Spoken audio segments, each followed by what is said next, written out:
Guten Tag, Guten Tag. liebe Levke, liebe Zuschauer, liebe Freunde.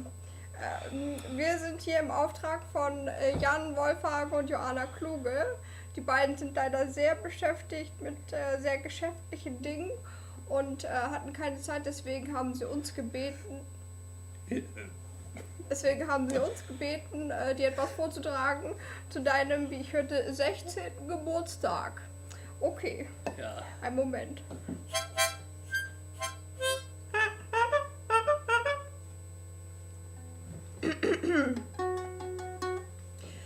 Zum Geburtstag viel Glück, zum Geburtstag viel Glück, zum Geburtstag, liebe Levke, Zum Geburtstag viel Glück.